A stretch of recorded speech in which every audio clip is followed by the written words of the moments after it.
The aim of the current experiment is to determine the manganese content of steel by colorimetry.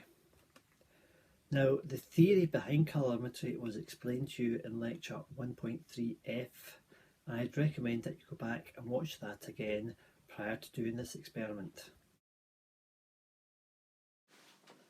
By the end of this experiment, and in conjunction with the information obtained from lecture 1.3F, you should be able to explain the role of calibration curves in colorimetry and be able to use calibration curves to determine the concentrations of unknowns.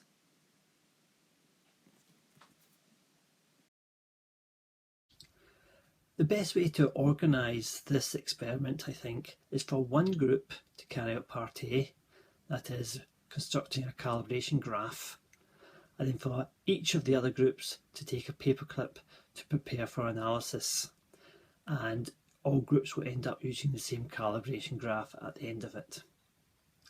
So in the video coming up, I'll start off by explaining how to do the calibration graph, and then I shall explain how to carry out the analysis of the paperclip. A burette is initially washed out with some of the permanganate solution and then filled up, and then 4 cubic centimetres of it is carefully and accurately added to a 100 cubic centimetre volumetric flask.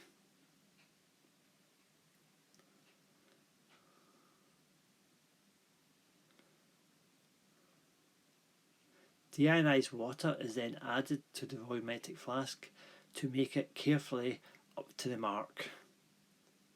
And this will be our first standard solution. This will be our permanganate sample with the lowest concentration.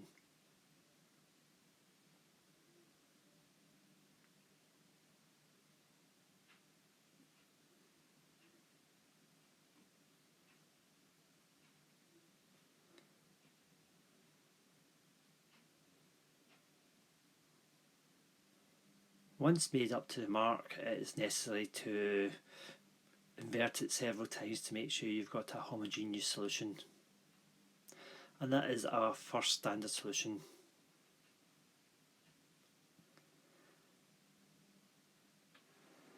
The procedure is then repeated, adding more potassium permanganate in each occasion until we have 7 different standard solutions going from low concentration of permanganate to a high concentration of permanganate. So the next thing we have to do is to transfer some of this solution into a cuvette, which will be used for the colorimetry. So we take a pipette, take some of our sample and add it to the cuvette. You want your cuvette to be about 2/3 full. You don't want it to be overflowing, so make sure you don't fill it right up to the top. So this is then repeated using a clean pipette or a one that's been washed out till you have 7 cuvettes filled up with samples from the 7 standard solutions.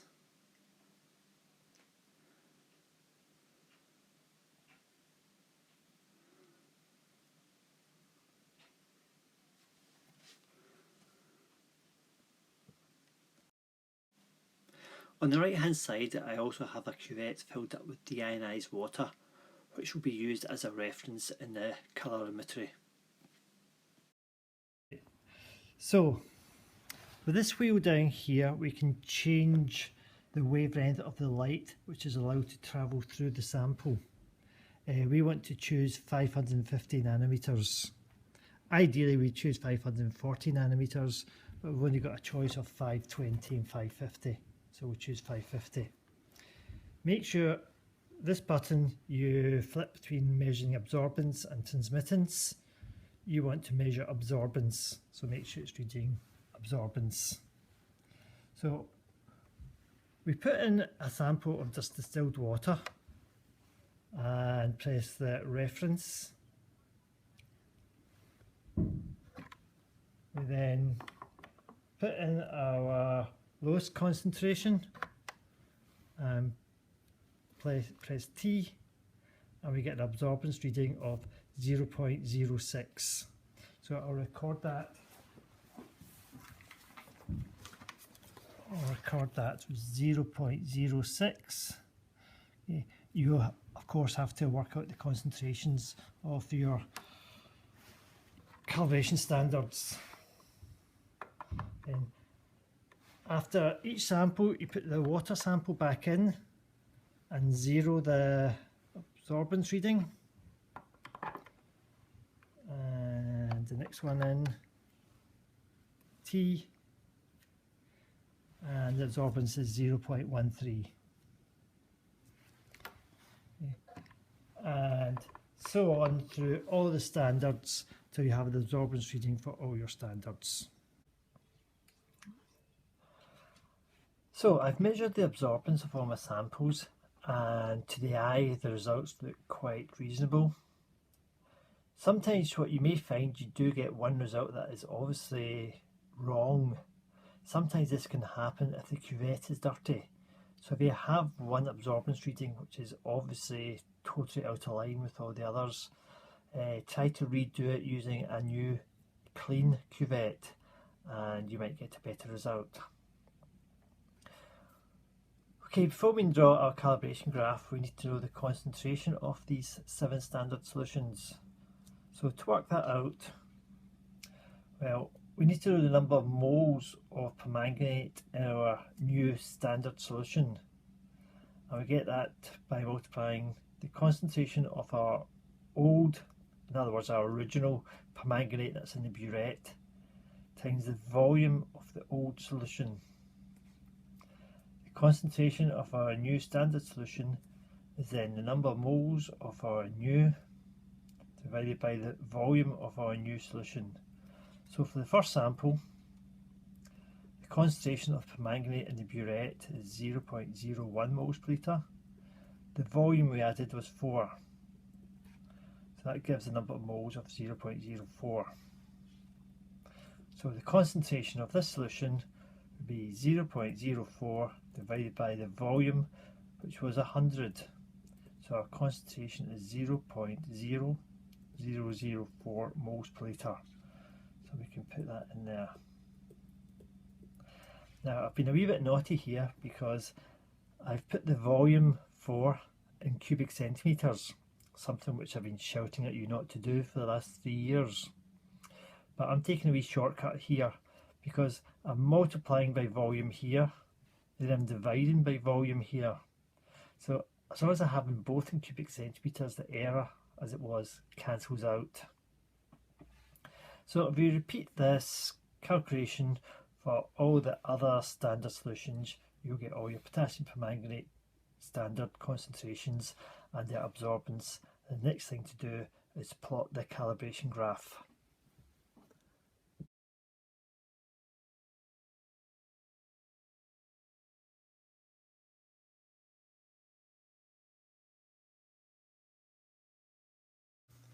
So that's the end of part 2 of the experiment, producing the calibration graph. I'm now going to demonstrate part B, in which we convert the manganese in the paperclip into a solution of permanganate ions. So the first thing we have to do is clean all the grease off the paperclip. So we stick it into an organic solvent, which the grease will dissolve. Then remove it onto a paper towel and give it a minute or 2 to dry, maybe dab it dry. Make sure you're wearing gloves at this stage or the paperclip will just get greasy again with the grease from your skin. So you then want to cut the paperclip up into small pieces, as this will help the later on reaction go faster if it's got small pieces.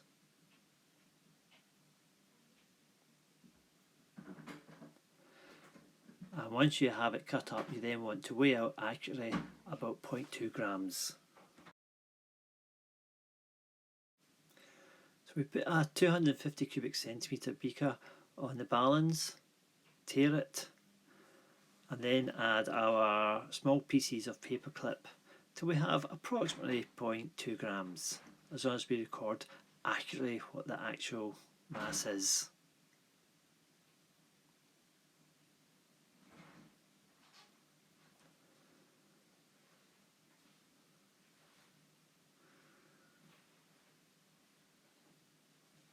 So I've got a mass set of 0.21 grams, and that's what I'll record.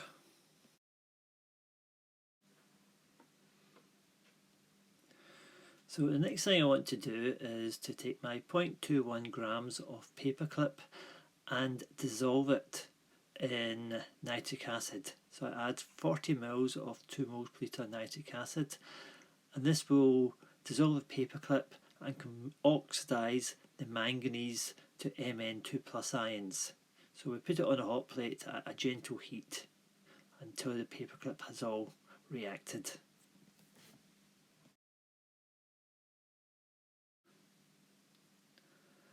After a while, you'll see that the paperclip has all dissolved and the solution has gone yellowy in colour. This might take 5 or 10 minutes to happen.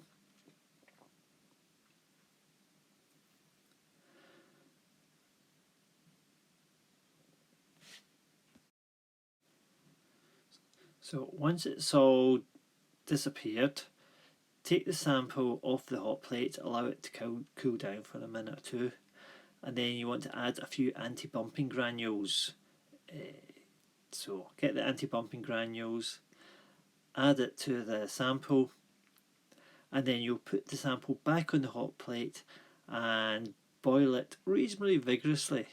You'll see brown fumes of nitrogen dioxide gas being produced, and when these are being produced no further, you know that the sample is complete, and you can take the sample off the hot plate, allow it to cool down. So that's the boiling stones in, so we'll put it on and allow it to boil for a little while until no more brown fumes are produced. The sample will be very hot now, and we want to remove it from the hot plate, so make sure you get a heat proof glove so you don't burn your hand when you take it off the hot plate.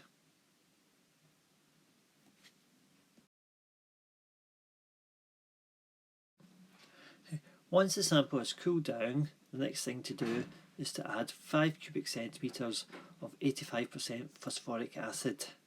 Now this is very corrosive, so make sure that you're wearing safety goggles and gloves when you're handling the phosphoric acid. After adding the phosphoric acid, we want to add approximately 0.2 grams of potassium persulfate. We don't need to know exactly how much we're adding, but it's approximately 0.2 grams. We then put the watch glass back on, put it on the hot plate and boil it vigorously for 5 minutes. I should mention that in the instructions it also suggests that you add some more boiling stones, but just ignore that since there's absolutely nothing wrong with the boiling stones that are already in there, and that goes for the next step as well.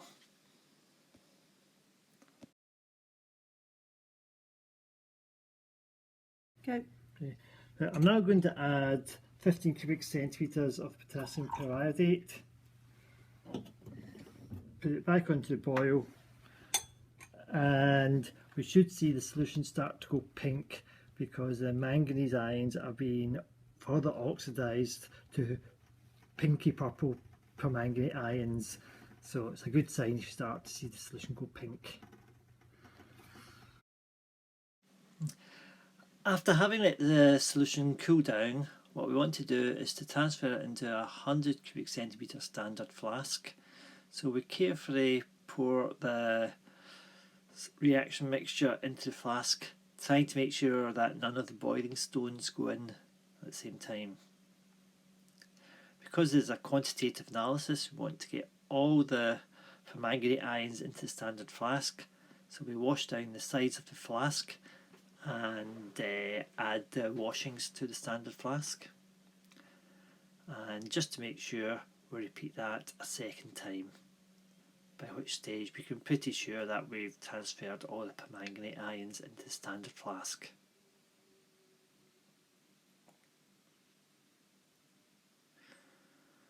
We then make the standard flask up to the mark with deionised water, using a wash bottle at first and a dropping pipette near the end for better accuracy.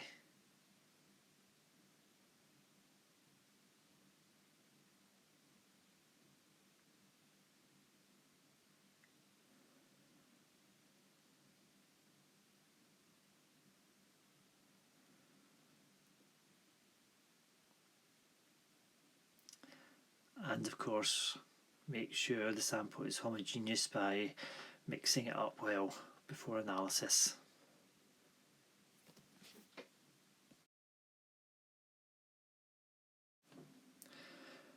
So we then want to transfer some of our prepared sample into a cuvette. So again, make sure we don't overfill the cuvette, just want it about 2/3 full. And then we can measure the absorbance at 550 nanometers. So using the water sample to zero the calorimeter, then we put in our unknown sample, measure its absorbance 0.14, and then using our calibration graph we can work out the concentration of permanganate in that sample. Our sample gave an absorbance of 0.14, so using our best fit straight line we can read off that corresponds to a concentration of 0.00095. So our concentration of permanganate was 0.00095 moles per litre.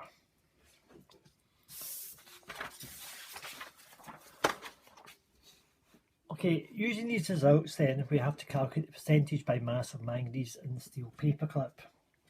So we know that the concentration of permanganate in our sample was 0.00095 moles per litre.